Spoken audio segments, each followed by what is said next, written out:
Good evening, ladies and gentlemen, and welcome to Cannons and Cocktails, Episode 3. This is the version where the American Revolution marches north, right? So we're going to cover a lot of interesting ground here. But before we do, I want to do a big, giant shout out to our dear friends Susan and Alana and Campbell here at Denny's Point Distillery for hosting us. And just being such incredible members of this community and providing this kind of space for us to have these conversations. And then I want to also talk about the fact that this is our third installment of this. So the first one was almost a year ago, third installment, yeah, that deserves applause. It was born out of the idea that we wanted to really celebrate the fact that this area is so incredibly special to the American Revolution, right? We have a lot of history here, a lot of things that are really important. And so there was a group of us, I believe it might have been Bob Costello's idea if we really went back to it. Cheers to Bob and Wayne Costello. So no, we were all sitting around over a year ago, and we thought how special it would be to really celebrate the American Revolution, talk about how important it is to this region, and how special it is. And so Susan has so generously made these events a fundraiser for the Beacon Historical Society. So as you're leaving, please support them in the red box. So let's hear it for the Beacon Historical Society. We are so incredibly fortunate to have them here in town as well. And the other person that we are incredibly fortunate to have here in this town is this gentleman. He has been an active duty officer since 1995. He is an enlisted paratrooper, an armor officer. He's a military advisor. He is the professor of history at the United States Military Academy at West Point. Ladies and gentlemen, Colonel Sean Sculley. And now I have to say that any of the opinions that he shares tonight are not the opinions of the Department of Defense, the United States Army, or the Military Academy at West Point, okay? Let's just get that out there now. Thank you. All right, Colonel Sculley, let's go back a little bit and just remind folks who are here for the first time why it is that not only history, but specifically the American Revolution history is so special to you and important to you. All right, so I think we talked a little bit about this the first time we met. Yes. I grew up all over the world, actually. I was very fortunate. And when I was 10 or 11 years old, I was living in England, and I was getting to walk around castles and monasteries, a bunch of different places that had a lot of historical importance, but I didn't really understand what had happened there. And I would make up stories to try to figure it out, and then I started to realize that no, I didn't have to make those stories up. I could find out what actually happened in those places. And I became inspired by that past. And for the rest of my young life and moving into the Army, I remained inspired and interested in learning about the past, learning about history, and soon I came to start learning about the American Revolution. And the American Revolution is where and when our country was founded. And during that conflict, the ideals that are the foundation of this country were determined, and then they were written down, and then they were placed within a document, the U.S. Constitution, that governs this country. And so everything that we are as Americans in terms of how we operate in the government, but also with each other, with larger communities, started with the American Revolution. And to me, there's nothing more inspiring than learning about that past and understanding what that means to us as Americans. Yeah, and I think sort of back to what I was saying, like what's so exciting about that is to really be able to have these conversations where we are literally talking about people like here on this land, in this area, actually having these experiences during the Revolution, which just blows my mind. It's so amazing. I think it just highlights how special it is to really think about it. I agree, and I think the more you learn about those people, the more you're going to be astounded by what it is that they did, what they accomplished, what they sacrificed for that revolution. Yeah, and to your point, great segue, thank you. Let's go back to our November 1st session, and that was all about the Battle of Bunker Hill. And so take us back to where we were then, and then let's move into where we're going forward with this evening. Okay, but before we started the show, Sure. I asked you not to ask me about Bunker Hill because I hadn't You did. studied that Yeah. again. I'm keeping you on your toes, Sean. Okay, I'm pretty It could be certain. like a 5-second synopsis. Battle of Bunker Hill happens up near Boston, Thank you. Oh, There you go. okay. All right, I'm on track now. and that's in June of My mind- 1775. Right, no, my mind was in Canada. Oh, right, I'm back. I'm in Yeah. Boston. Awesome. I'm in Boston. Okay, All right, good. it's Perfect. June of 1775. The Battle of Bunker Hill has just occurred. During that battle, the British Army can claim a victory because they stayed on the ground where the battle occurred and the Americans retreated. However, the British took such fearsome losses that they then had to leave that ground, go back into Boston, basically lick their wounds. The general who led the attack, General William Howe, was so traumatized by the event and the loss of his officers and his soldiers that it haunted him for the rest of his time in the Revolution. And we will get to that at different times, Yeah. how that impacted him. And the Americans were able to keep the British bottled up in Boston.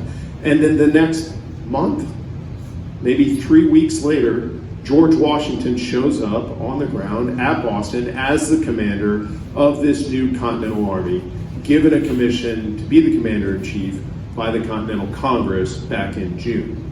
And at that point, he has some challenges that he has to work through. One of those challenges is that many of the soldiers and the officers that are there on the ground from these various New England colonies don't really know what it means to be in an army. Some do. Some of the older men have served in the French and Indian War, but a lot of these young men are truly young men. They're 14, 15, 16 years old. They're living off the stories that they were told by their fathers or their grandfathers from previous wars, but they don't really know how to act like soldiers. There's no training regimen that's been instilled in these various units. And so Washington has to figure out, who are my officers that know what they're doing? Who are the officers that don't really need to be here? What do I do with the soldiers that are selling their weapons for profit or betting one another that they can drink more rum than the other? Those kinds of things. So he has serious challenges about figuring out how to put his army together, how to train that army. He doesn't have a lot of time. He's building an airplane in flight, and then he has to deal with the enemy. So he has to deal with his own army, and then he has to deal with the fact that the British are in Boston. They're not going anywhere. He doesn't have the means to make them go anywhere. And then to get to the topic for tonight, he also realizes that there is another British army that he has to contend with. And maybe he doesn't have to contend with it in 1775, but he's going to have to contend with it in 1776. And that's the British Army in Canada. Yeah, and so I think it's important to, I love to always make this sort of very personal and think about what these individuals were doing and what their lives were like and what the choices, the context of the choices they were making, right? And, this is not joining an army like you would join an army today, right? There's no formulation. It's very, very bootstrapped. People don't really understand completely what's going on. Communication is difficult. So I think that's important to really think about the heart and soul of these people, like, are fighting this revolution, and they're making it happen, right? I think that's really interesting. And so that then takes me to what we're talking about tonight, and this idea that there needs to sort of be this invasion of Canada, right? And that brings us over. Is that then back to May and Fort Ticonderoga? Is that where this starts to take off? Yeah, that's right. And we could back it up even to all the way back to Lexington and Concord, to the date of Lexington and Concord. So the war begins on April 19th, 1775, and word very quickly spreads all throughout New England. But by quickly, in the 18th century, we mean days, right? Not seconds on Instagram. We mean days. Riders have to go out. They have to warn these various towns.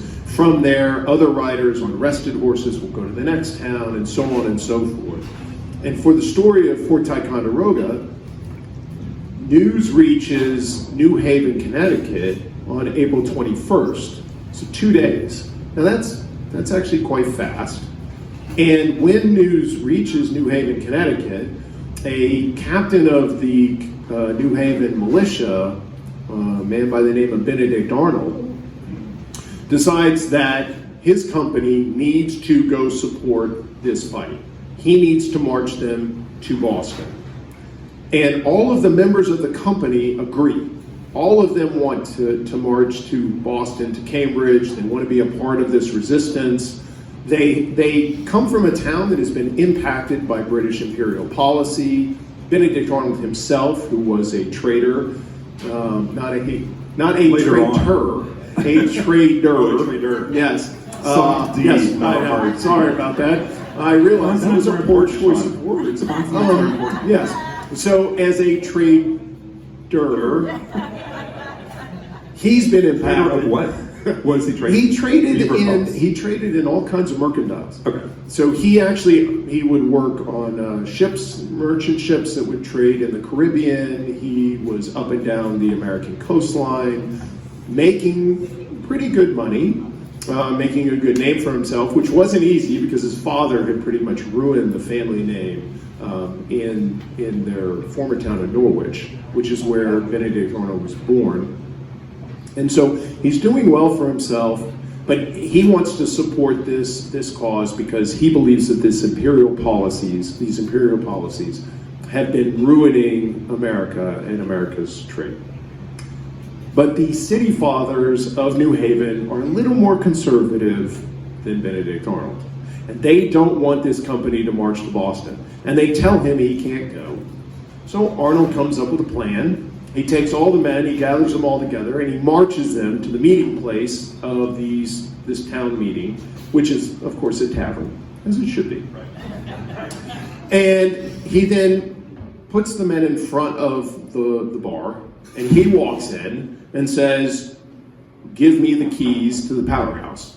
Now, New Haven had its own powder house. That's where they kept all their gunpowder, that's where they kept all their muskets, that's where they kept all their lead balls. And so they're like, "No, we're not going to do that." And he says, "If you don't do it, I'm going to have my men come in here and tear the tavern apart." And so they relented. Gave him the keys to the powder house. He then arms all of the soldiers and he marches them to Boston. But on the way to Boston, he runs into another man by the name of Colonel Samuel Parsons. And Parsons is coming back from Cambridge with a note for the colonial government of Connecticut. And what he wants to convince them to do is to attack and seize Fort Ticonderoga. And the reason is because he knows that Cambridge, that the American army there, realized Washington hasn't even been named yet the head of the army. Congress has not taken control of this army. But Parsons has decided, and the other officers at Cambridge agree, that they need cannon. They don't have any cannon. Without cannon, they can't besiege the town. Fort Ticonderoga is known to house 200 cannon. So if they can seize Fort Ticonderoga, they can take the cannon, get them to Boston, and hopefully that'll be of help. And Fort Ticonderoga it's owned, like developed by the British. The British own this fort, right? So I'm intrigued by the geography of this, right? So they're in Boston, and then they essentially have to come back across. So Fort Ticonderoga is just about 3 hours and 15 minutes directly north from here, essentially, right? Like up Lake George, Lake Champlain. Yeah, by horse. No, yes, it is. 3 hours and 15 minutes today. Today. Yeah, in my Toyota. That's correct. But not then. Yes, Yeah. not Okay. then. All right. No, it's fair. quite a bit Very north fair. back then. Yeah. So they make their way. They decide they're going to come over. And what happens? Well, actually, it's a little more complicated than that, because what happens is Benedict Arnold hears from Parsons that this would be a great idea, but Arnold's already on a mission to go to Boston. So he keeps going to Boston. Meanwhile, Parsons gets into New Haven, Connecticut, and he doesn't talk to the town. He talks to the colonial government, and he convinces them that this is a good idea. And so they decide to send a company of Connecticut soldiers straight to Fort Ticonderoga under the command of a Captain Edward Mott. Now, at the same time, nobody's talking to each other because there's not enough time to do any of this. It's happening really fast. Yeah. There's another guy by the name of Ethan Allen. Does anybody own his furniture? All right. So is that the same guy? I don't know. Okay. I have no idea. I deal in the 18th century, not the present. Right. Ask Jenny, she knows. I'm lost about 250 years ago. So Ethan Allen is this stocky, fiery country guy who is from New Hampshire, and he has been for probably the last 10 years fighting a civil war with New York over control of what today we call Vermont. Yeah. Have y'all ever heard this before? I had never heard this, and so we started talking about this. So the territory between New Hampshire and New York, which was known as the Hampshire Grants, was in dispute between the colonies of New York and the colony of New Hampshire. And they were fighting over it, openly fighting over it. Ethan Allen from New Hampshire was fighting with any New Yorker that tried to move in to this area. New Hampshire had gotten a jump on making claims to the land. The colony of New Hampshire was sending surveyors in. They would survey the land, they would sell it to New Hampshiremen who would buy it, set up farms. Then New Yorkers would show up and claim that they had bought the land from New York, and this would start a fight. So literally New York and New Hampshire are in a civil war with one another. Ethan Allen has made himself famous. I don't know if he killed New Yorkers or just beat them up, but he made himself famous fighting New York. And the group of men that he led were known as the Green Mountain Boys. And these are rough guys, they're rough guys. And so they have succeeded in keeping New York out of the Hampshire Grants. And in fact, to such a degree that Allen has a price on his head of 100 pounds. That bounty is from New York. So New York has a bounty on him, dead or alive. And they haven't been able to catch him yet.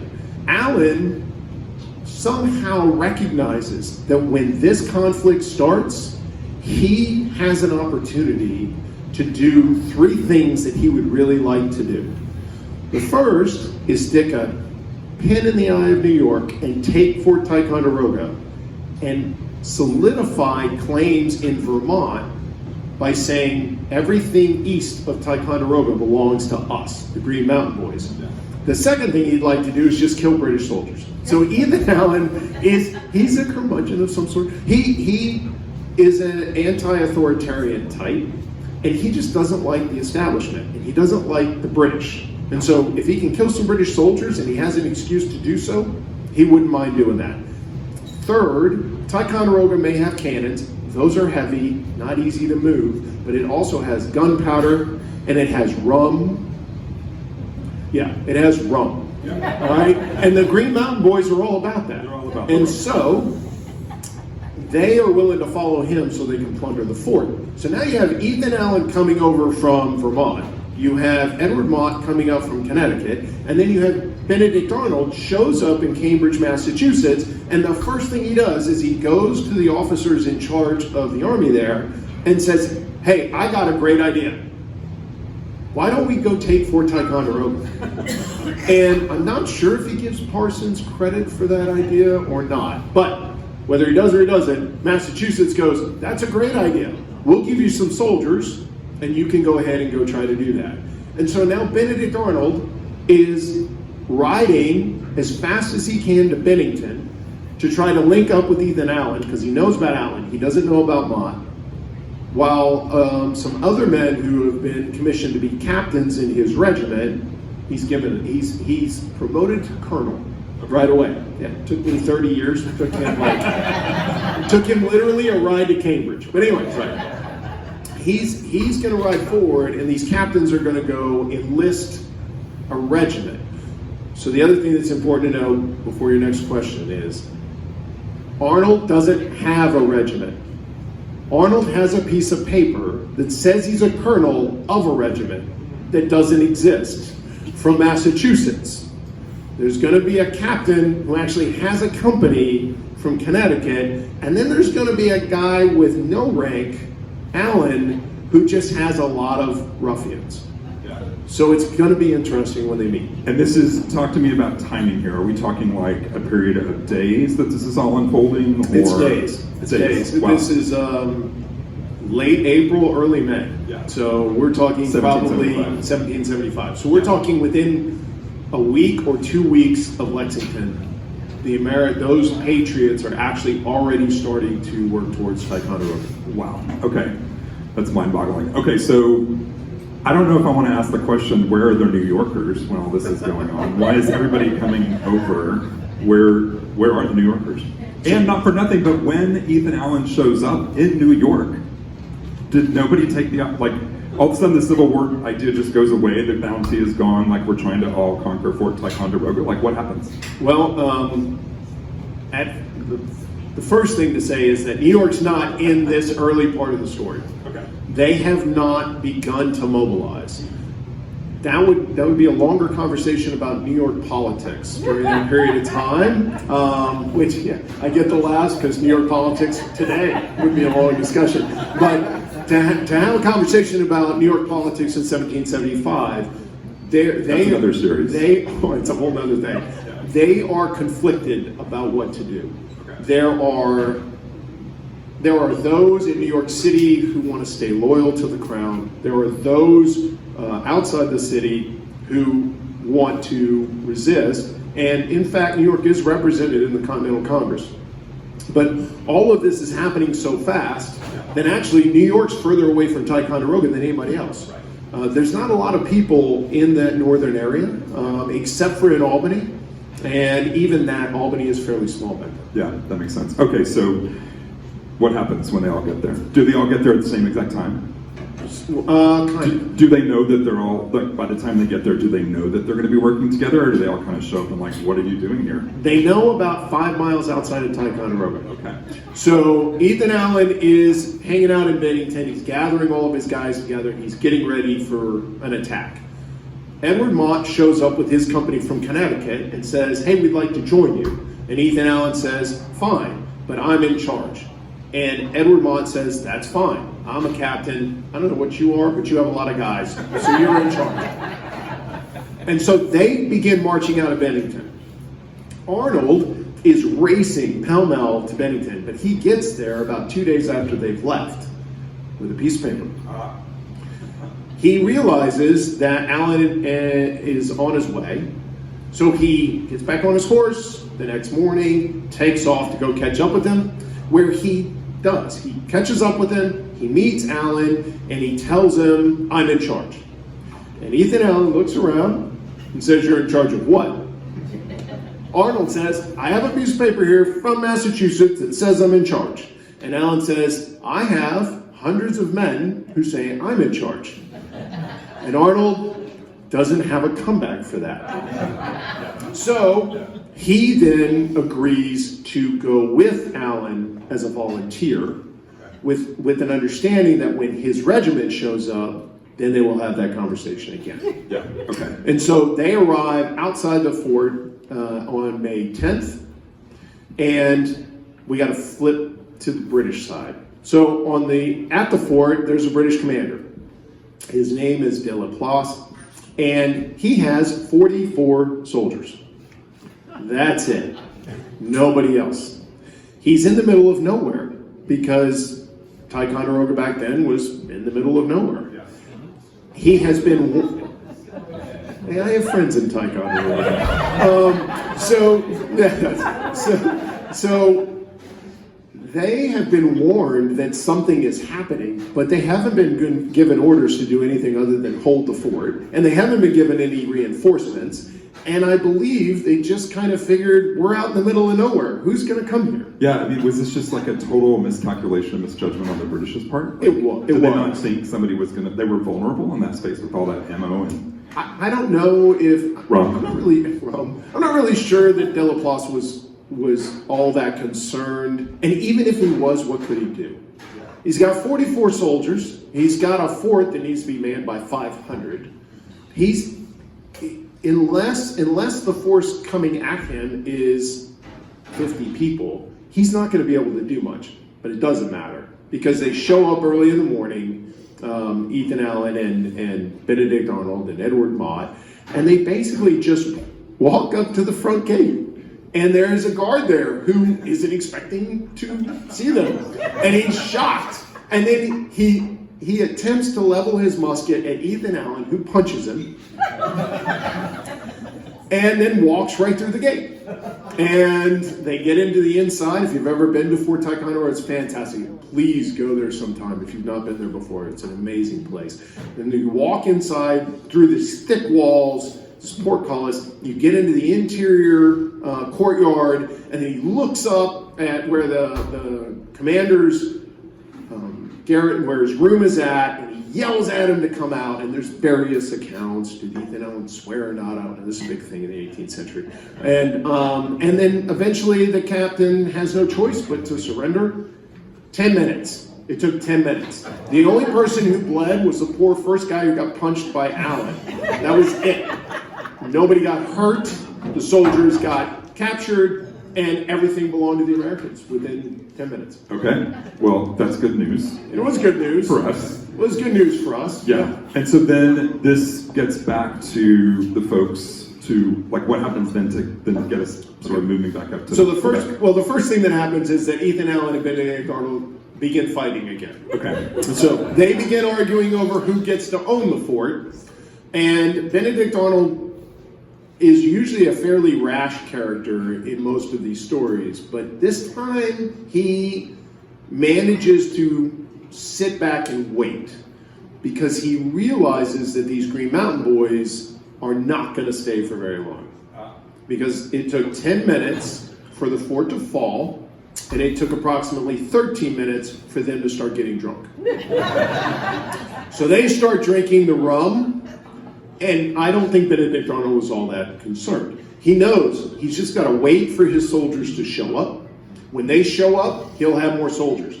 These Green Mountain Boys, they're going to leave as soon as they get what they want. And so what he does instead is he convinces Ethan Allen that the next thing they need to do is attack the next fort up, which is 12 miles away at Crown Point. And Ethan Allen agrees, because it's another fight. And so they sober the guys up on the 11th, and on the 12th, they move 12 miles further, actually down, but north on Lake Champlain. They go to Crown Point, and there's another British fort that also doesn't have a lot of soldiers, also has gunpowder, and they seize that fort the same way that they took Fort Ticonderoga. And then Arnold waits, because he's not sure what to do after that. How much further north do we go? I'm not really certain. That's when his regiment starts to show up. Is there any sort of context at this point when this is happening that they know that there is this need to start paying attention to Canada and Quebec? Yes. That's very much a part of the culture of what they're... Well, Arnold, if you're Benedict Arnold, and you have any sense of the terrain or of the military environment, you recognize that the further north you go on Lake Champlain, the more likely it is that the British Army that's in Quebec and Montreal is going to come attack you. So you're going to start to get worried about that. And that's actually what's motivating Arnold when he attacks Crown Point. He doesn't want the British to have a base that's close to Ticonderoga. He doesn't want to lose all these cannon. He wants to get them to Boston. That's the mission. But the other problem is that the Americans don't have any ships. This is going to be a refrain, by the way, for the next 5 years. They don't have ships. We never have naval vessels. And he knows that the British do. They have built a navy on Lake Champlain, and so he's worried about the British bringing these ships down.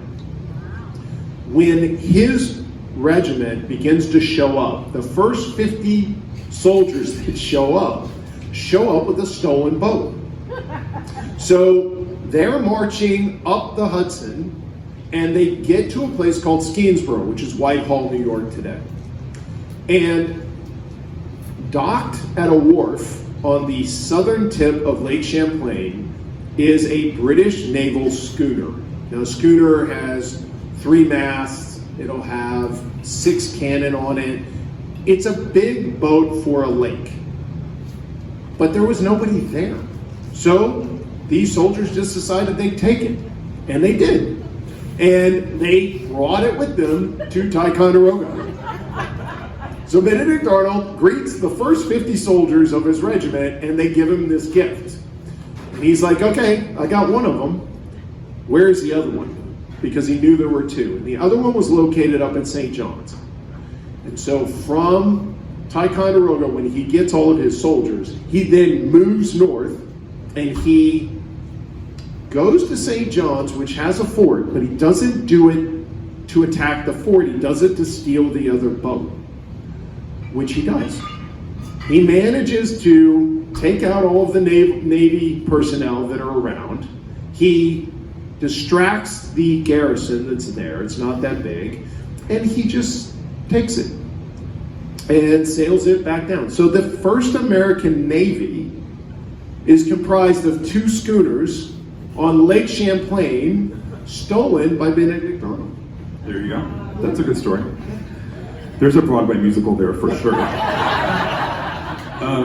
All right, so I'm curious to know how we get to, like, when does it start to become more and more evident that Quebec needs to be, like, the focus of attention? So at that point, Arnold begins writing down to Congress, and he says, we need to attack Quebec. But that's June of 1775. Congress is still trying to figure out what they're going to do about this huge army that's outside of Boston. They're still trying to figure out who's going to command it. They even are sending petitions back to Parliament and trying to say, hey, look, if the king will just talk to us, we can settle all of our differences. They're very conflicted.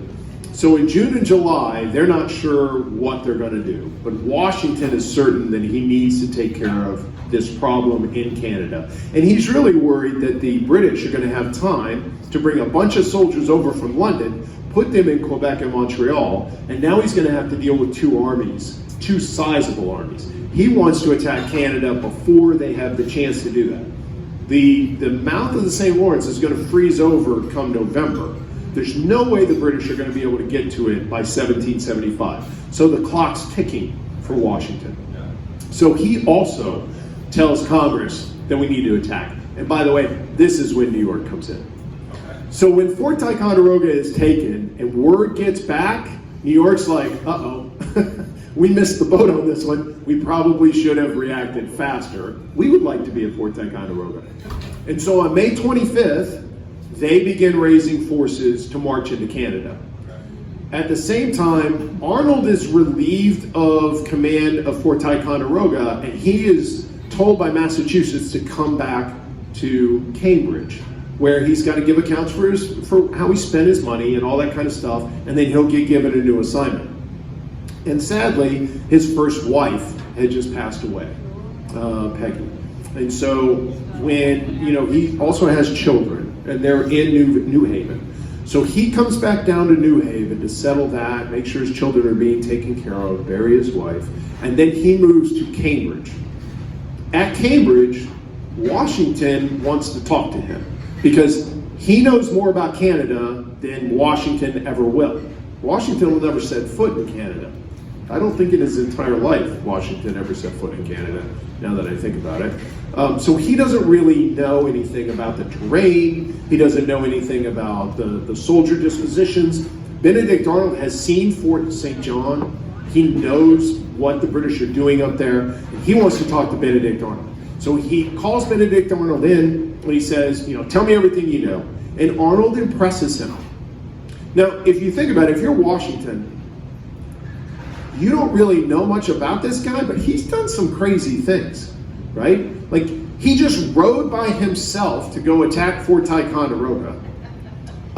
He then had the intelligence to recognize he needed to continue to attack northward to protect what he had held. And then he stole a boat, and I mean a ship. Like, he stole it.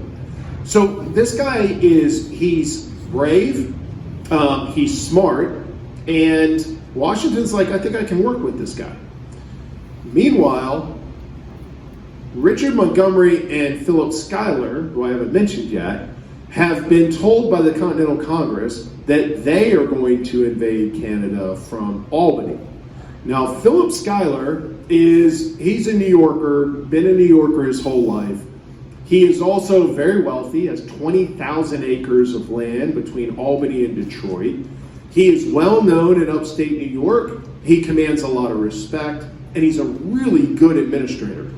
And so they place him in charge of the department that they call the Northern Department, and they tell him to raise an army. And he does it. He does it very well. He's very good at it. But he's not a field commander. He's kind of sickly. He's a little older. He's not going to do well in the field. And so the other person that they put in charge is a guy by the name of Richard Montgomery. Richard Montgomery is an Irishman.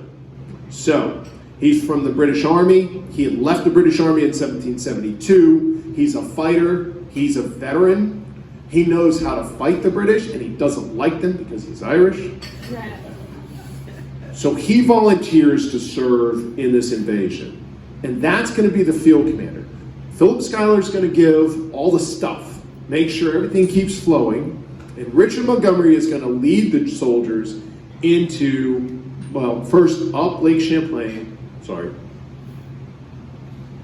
North is, yes. Right? And then Lake Champlain flows the opposite direction of my mind. So I try to, so he's going to go north on Lake Champlain, and he's going to attack Montreal first, and then take Quebec. So he's already moving, and now Washington has a different plan. Does Washington know this? Washington does know this because the Continental Congress has authorized it. Okay. So he's aware of it, but what he wants is a second column of soldiers taking Quebec from another side. And this is where Benedict Arnold comes into it. Okay, awesome. So they're moving up, and there's this really great story you were telling about, like the fact that they were able. We were talking about the fact they could rely on the weather, and that things would freeze over, or there would be snow for sleds to move all of this ammo and things. I'm fascinated by that. Right? Yeah. They could rely on that. Yeah, well, they counted on it. So they would count on when the water would not be frozen. They would use ships to transport things. They would count on when they knew it would be frozen, so that they could use sleds to move things that was easier. And but at this point in time, it is still the summer and the fall. So this is August and September and October of 1775. This army, about 2,700 soldiers under Richard Montgomery, are going to move from Albany up to Fort Ticonderoga to Crown Point, and then they're going to come to St. John's. And at St. John's, that's when they're finally going to meet the British Army. And it is not that big. So the commander of Canada is a guy by the name of Guy Carleton. He's been there since 1769. He's chosen because he actually has, what's the word for it? It's not an affinity, but he's willing to work with Catholics.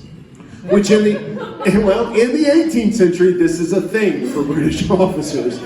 To be willing to work with Catholics is a good thing if you're going to be the commander of Canada because of all the French Catholics that lived there during that period of time. And Guy Carleton is willing to do so. He does it well.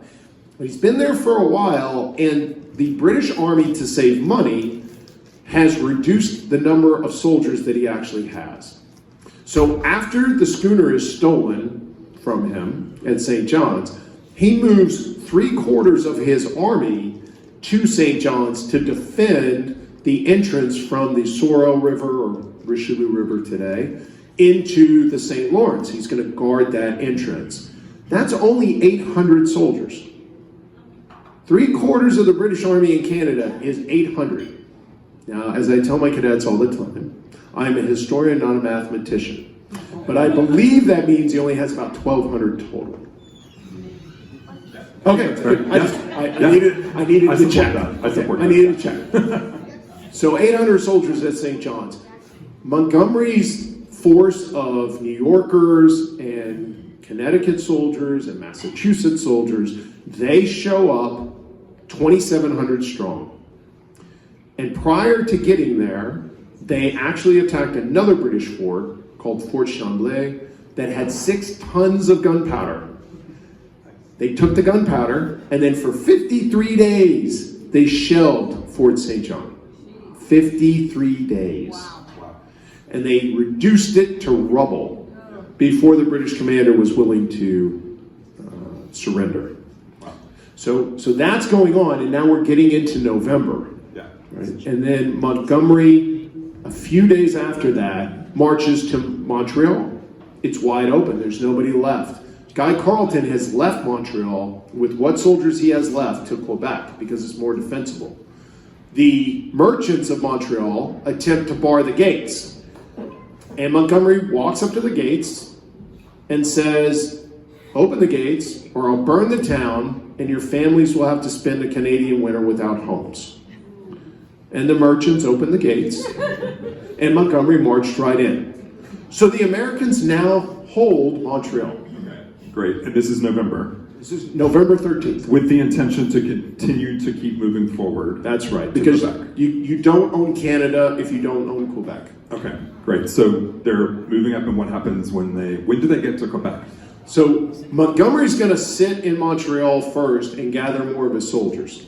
At the same time, back in September, so we have to go back in time a little bit, Arnold has been given this mission to go to Canada through Maine, which always confused me for a little while, why you would want to go through Maine to get to Canada. But Arnold has convinced Washington that he can get to Quebec faster if he goes through Maine. And the plan is this. He's going to get about 1,000, 1,200 soldiers. They are going to march 40 miles to Newburyport, Massachusetts. They're then going to get on fishing vessels, and they're going to sail to Kennebec River in Maine. There, Washington is going to have a bunch of flat-bottomed boats, they're called bateaux, made for them, waiting for them, 220 of them. They're then going to get on those boats with all their supplies, and they're going to go up the river until they get to a place called the Carrying Place, cross that 13-mile stretch of land. That's 130 miles, by the way, up that river.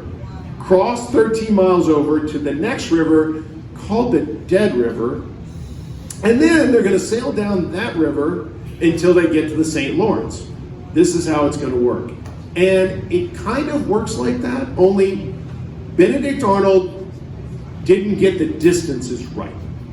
So he believed that it would take him 21 days to cross Maine. It took him 40. He didn't recognize how much distance was really there. The maps weren't great. There was another problem, which was when they got to the Kennebec River, those boats that were being made really fast, and they were made with green wood because nobody had time to age the wood.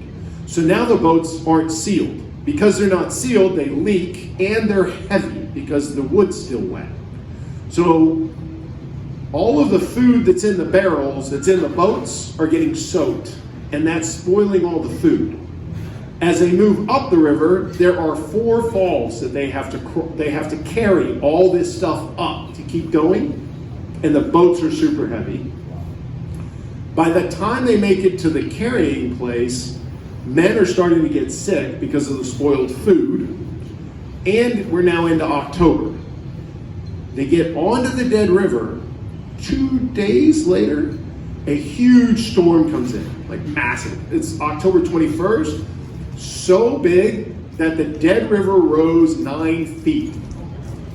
Swept all of their stuff away in the night while they were camping on the shore.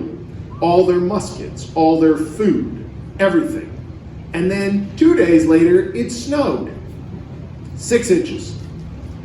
At this point, one of the, I don't know if it's a full regiment, one of the units that's there under the command of a guy by the name of Roger Enos decides we've had enough. And without telling Arnold, they turn around and go home.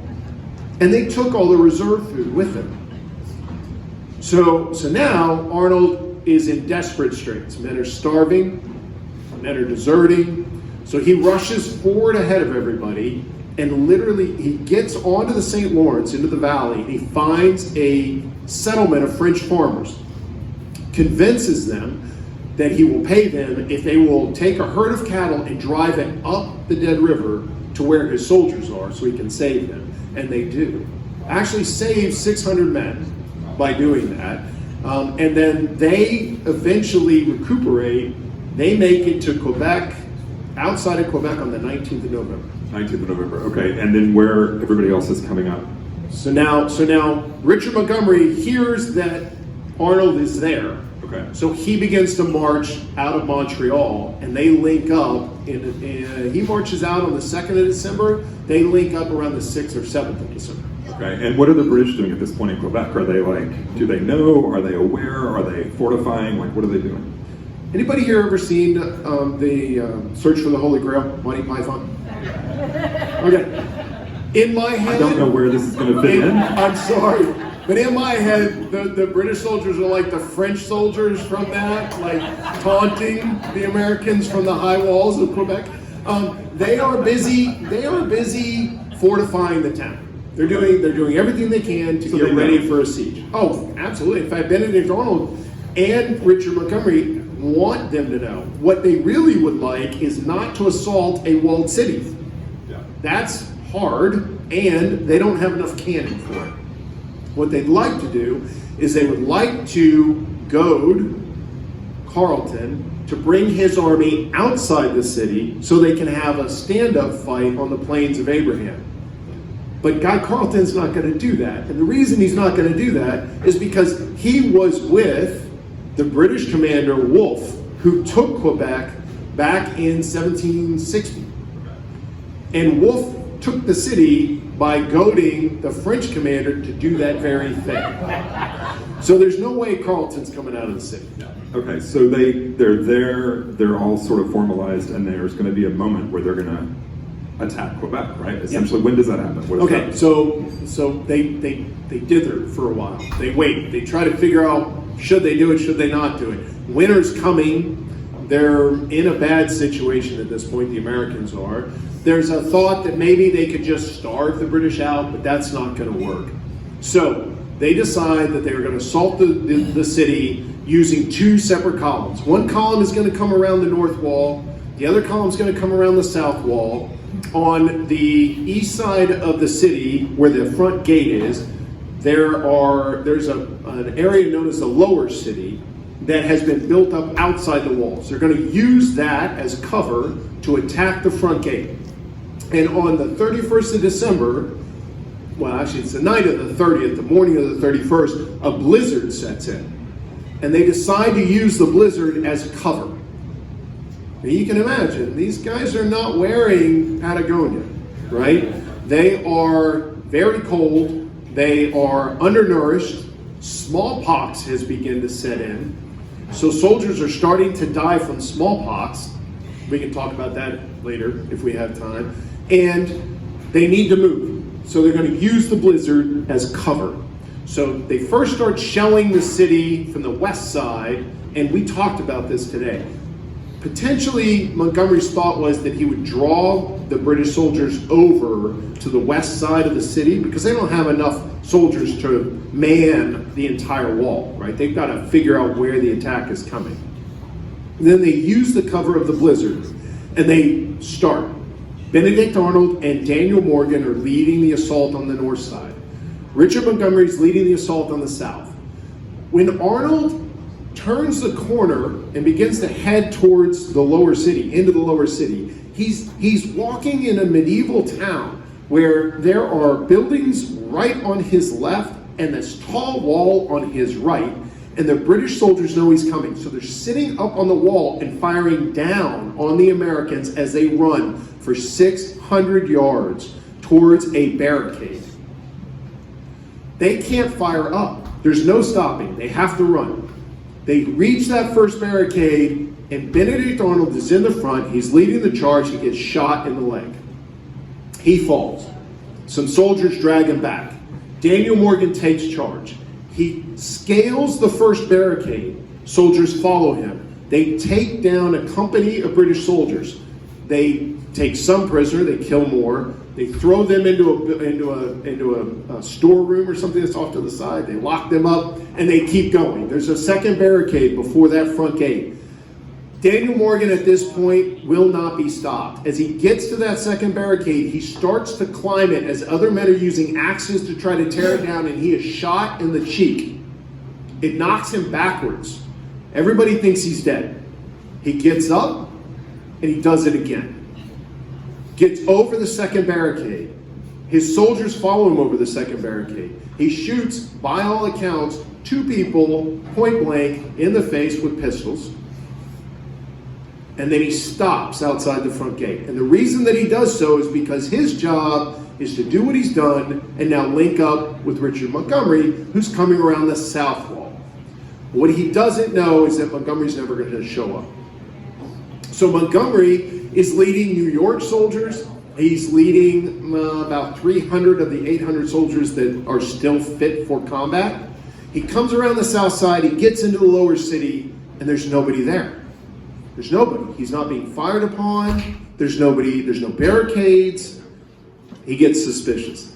He sees a building. Back then they would have called it a blockhouse. It was made of stone. It's clearly fortified. It's meant to be defended. But there's nobody there. The door is closed. All the windows, the shutters are all closed. He's suspicious. He starts to move forward. He knows he can't leave that house in his rear. When he gets within 20 yards of that house, the British soldiers hiding there with muskets and 2 cannon filled with grape shot open the door and the shutters and fire at point blank range. Richard Montgomery dies instantly, shot in the face and the legs. 10 other men die immediately in the same blast. Another 20 or so are wounded.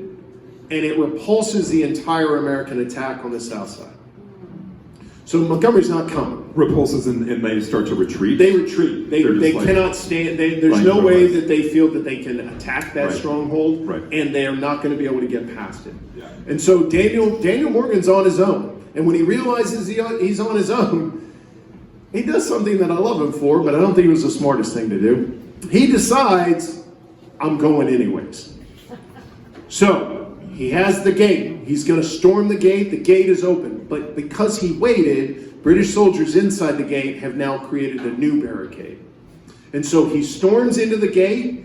He storms towards the barricade. Again, it's a very fierce battle.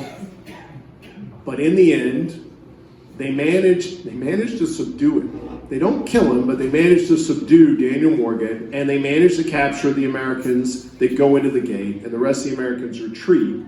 And so in the end, it's a debacle. Right? Quebec does not fall. The Americans are now stuck in Canada in the winter. We can get some idea of what that might be like right now. And they are going to sit outside of Quebec and continue the siege, but they're never going to try to assault it again. Yeah, and so I think, we were discussing sort of this tactical, potentially misstep, maybe not. I mean, obviously in the big picture, but this idea of starting out by shelling the wall. You're basically announcing that you're showing up, and that's an intriguing idea. But like we were talking about, it feels like maybe an idea was to pull them all into one area, and then they were going to come in from a different angle. It's the only thing I can think of, because otherwise, you either attack by surprise or you attack by assault. Yeah. If you want to surprise them, don't tell them you're coming. Right. If you want to assault them, don't try to go around the side. So I think he's trying to draw those soldiers to the west side. Yeah. So I guess we never really conquer or capture Quebec. No. That never happens. That doesn't happen. All right. No. Instead, what happens is Benedict Arnold, who's wounded, but he is the commander in charge at this point in time because Richard Montgomery is now deceased. He moves back to Montreal, and he stays in Montreal through the rest of the winter. They keep some soldiers outside of Quebec just to make sure that they can say that they're besieging Quebec, but they're not doing much. And then the river thaws. And when the thaw happens, the British start showing up. A guy by the name of John Burgoyne, we'll talk about at a later date, shows up with a whole bunch of reinforcements. This forces the Americans to retreat from Quebec to Montreal, and from Montreal all the way down to Fort Ticonderoga. Benedict Arnold is going to stay at Fort Ticonderoga, but a lot of those soldiers are going to die on their way down, mostly because of either starvation, exposure, or smallpox. A lot of people don't realize that they would actually inoculate for smallpox in the 18th century. But New Englanders wouldn't do it. And the reason that they wouldn't do it is because they believed that that was against God's will. So They quickly changed their mind in Canada. However, changing their mind at that point in time was too late. And their officers were actually, knowing that inoculations were good for their soldiers, they still forbid them from doing it, because at that point in time, the way you did it was you cut a slit in your arm and then you infected it with cowpox. And that was weaker than smallpox, but it would give you the immunity. But you were still sick for a while. And so they couldn't have their soldiers getting sick. There wasn't time. And so they were telling them they weren't allowed to do it. Well, these guys were like, no, we're not listening, which happens today sometimes. And so instead what they did was they would go up to one of their sick buddies and they would take a pen and they would stick it in one of the boils. And then they would prick themselves under their fingernail in order to inoculate themselves, but so their officers would know they did it. Problem is that that's smallpox, not cowpox, which is more virulent, so they were actually causing themselves to potentially die. So they were having a major problem. These are some resilient individuals, I will tell you that for sure. And speaking of individuals, was anybody from this area engaged in that? Yes. What was happening? Yeah, absolutely. So there was a, is anybody here from New Paltz?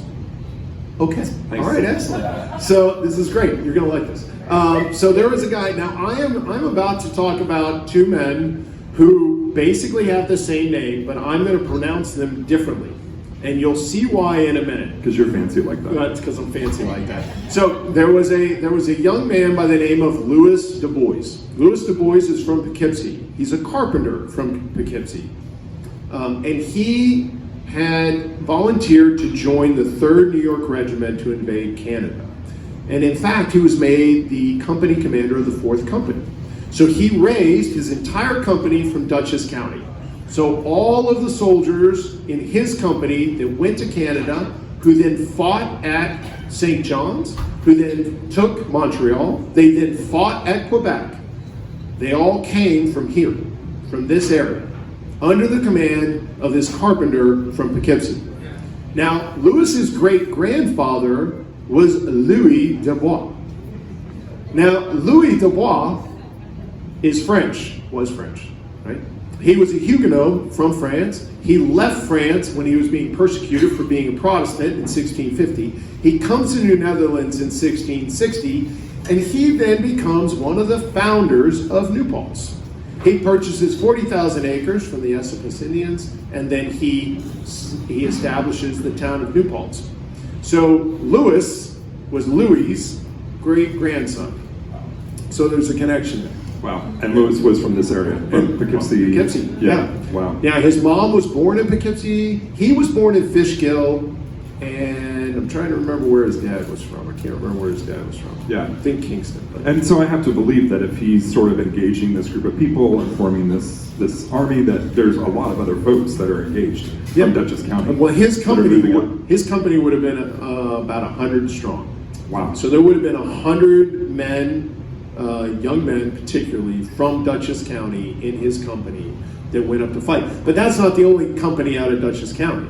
There's actually multiples. Each regiment would have 8 companies in it, and there were 2 regiments that were raised from Dutchess, Suffolk, back then, let's see, Kings, Queens. These counties changed names. Obviously, Putnam County was not Putnam County back then.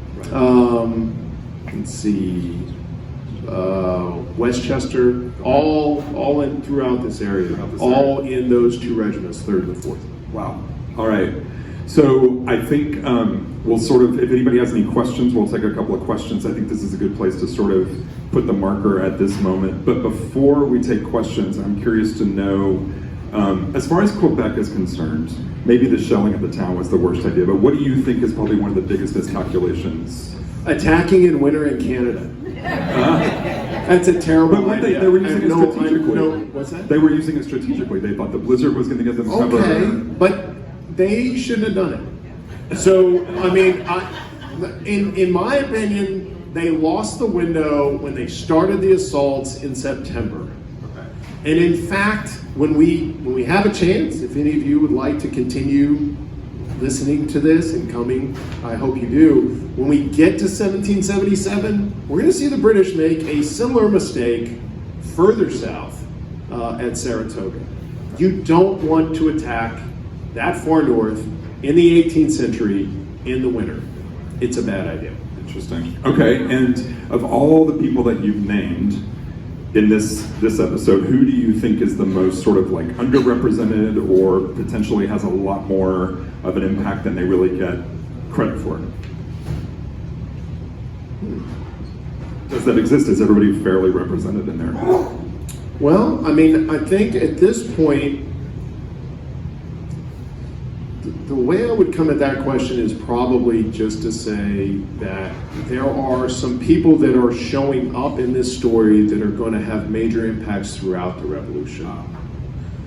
So Benedict Arnold being the chief among them, like him or hate him, he's Forrest Gump of the American Revolution. He shows up everywhere. Yeah. He's going to be probably the most prominent name, both good and bad. And then Philip Schuyler. So Schuyler, nobody likes him because of his personality, but he's a great guy. And he has 3 daughters who eventually star in a Broadway show. Yeah, I mean, so New Yorkers like him because he's a New Yorker. The New Englanders hate him. They can't stand his aristocratic errors, but he is a really smart man. He is really good at taking care of soldiers. He actually really does care about them. And against 1777, he's going to shine. Even though he's not going to be the hero, he's going to do some really great things that impressed me quite a bit when I learned about him, his decisions, his lack of ego. You know, it's interesting that they talk about his aristocratic airs, but then he will do things that will show you that he actually cares more about the revolution than he cares about himself. So yeah, Philip Schuyler. And it sounds like he probably has, a fair amount of resources to make decisions and economic, opportunity. And... Oh yeah, he's a rich guy. Right. Yeah. Right. Yeah. That's interesting. Yeah. Awesome. He's privileged. There's no doubt. Yeah. But he, so were some other people who made different decisions. Yeah. So interesting. Awesome. Does anybody have any questions? Yes, sir. Yes. Ardal. So, thank you. Absolutely wonderful. Bursting with information. I know there were people on the British side who thought that the Hudson Valley would be the key to the suppressing the revolution. And that makes sense of having this huge rash of artillery in the road. Yeah. Whose idea was that, and why did they think they could defend it with 40 guns? So I don't know if you can hear, but the question is that the British believed that the Hudson Valley was going to sort of be the key to kind of the ownership of this area, and they had Fort Ticonderoga, but they weren't really giving it the right resource to support that idea. Is that your question, Arnold? Am I categorizing that correctly? There's a massive amount of artillery there. There's a massive amount of artillery there. Way in proportion, is it not? Yeah. Yes, that's correct. Yeah. So the question is why don't the British pay more attention to Fort Ticonderoga and defend it in May? And I think the answer to that is they didn't have time and they didn't have the ability. So Canada's only got 1,200 soldiers. In Boston, they brought all of their resources or reinforcements into Boston. They can't get out. It is only May 10th. The war starts on April 19th. So we're really only talking about 21 days, so 3 weeks. That's not a lot of time for them to make any kind of decisions about where to place people strategically. They seem very focused only on Boston. Now, that's not to let them off the hook, but that's to say, I think they were solely focused on Boston. I also believe that in 1775, the chief mistake made by the British is they completely underestimate what the Americans are capable of doing. And to be quite honest, I'm surprised that the Americans did what they did in so many different areas. I don't fully understand how they managed to coordinate everything that they coordinated in those large expanses of terrain. We are talking hundreds and hundreds of miles, and the lack of communication, speed, and all that. And I'm not sure if that answers your question, but that's what I... Yeah. Can I rephrase it? Of course. Why, whose idea was it? Who was the commander who ordered that amount of artillery to be at Hudson, and how was it moved there? Who was the commander Okay. who ordered that to be there? So that probably would have started with Lord Amherst, Geoffrey Amherst, in 1763, and then it would have been Guy Carleton's responsibility to deal with it. But in 1769 to 1774, Fort Ticonderoga is a useless fort. It Yeah. sits in the middle of nowhere. Yeah, But they don't need the cannon. yeah. There's no need for it. So it's almost a storehouse. And so that would be the answer. Anybody else have another question? Over here, the woman standing up. Hi. I learned about pencils, furniture, applesauce, and I have to say my husband and I went to Fort Montgomery and we learned about Benedict Arnold. And I have a challenge for our West Point professor. What was the name of West Point at one time? Is this a spoiler for your next? What was the name of West Point? At one time. At one time. Yes, is this a spoiler? Before it was for called your West next- Point? Yeah, A couple of years after this event. exactly. A couple of years after this Yes, moment a that we're couple talking years about after now? this event. Yes. Right, so it's Fort Arnold. Yeah. Yeah, that's correct. Benedict And then, yeah, it's Challenge accepted, challenge answered. Colonel Sculley for the challenge. Anybody else? Another question? Over here, Linda. You talk about like Fort Ticonderoga being in the middle of nowhere, and Ethan Allen, obviously they lived in that area. How did the colonists do their reconnaissance? Did they was it indigenous cultures? Was it them being there? How did they know that area? Right. Great question. So, Can you rephrase the? how did the- so the question is, how did the colonists know that area since it was so remote? How did they know that the cannon were there? How did they know the terrain? How did they know how to approach it?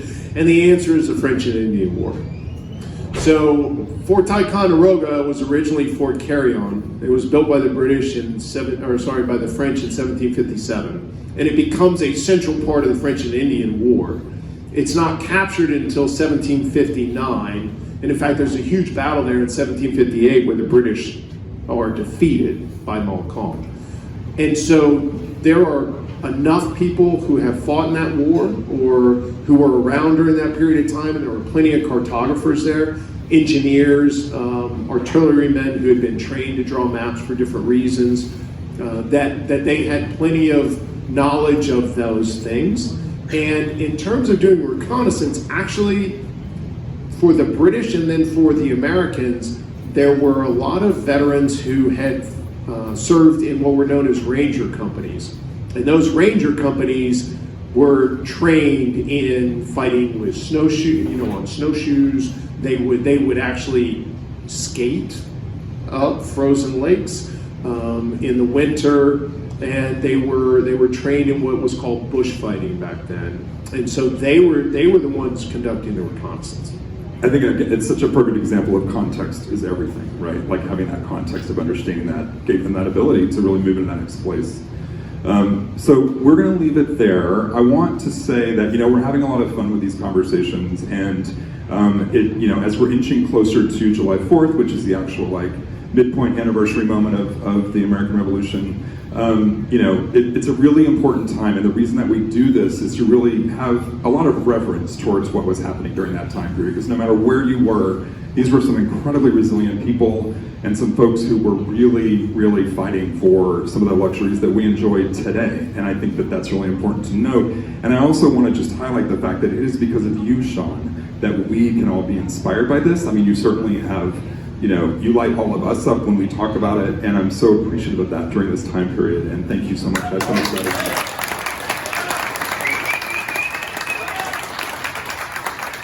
And I just want to say thank you for coming out. Thank you for having an interest in this topic. Thank you for sharing this time with me, and thank you for coming out during this very cold night. I really appreciate that. And Susan, thank you for letting me do this. Yes, Really Susan. appreciate it. Jenny Point, Susan, Alana, Campbell, thank you so much. I want to also give a big shout out to the Beacon Historical Society. Again, they have this really beautiful brochure map. Diane Lapis is here, you can talk with her. There's some back there for everybody. They do so much for us here in this town. This is a fundraiser for them, so if you can drop some money in that green box, it would mean a lot to their programming and all that they do for our town. I also want to give a big shout out, we don't often do this enough, but I want to shout out to our partners who keep us supported in all this work, and that is Jenny Sculley and my partner Brian Donnelly. And tomorrow here at the Distillery, if you want to make your way back out again, there is trivia from 3 to 5, and it's quite fun. It's a great time. And I think, anything else, Susan, I should mention? Okay. It feels like -17. So don't leave. Go get a drink. It might be a good time to talk to Alana. Yes, thank you all so much. Cheers.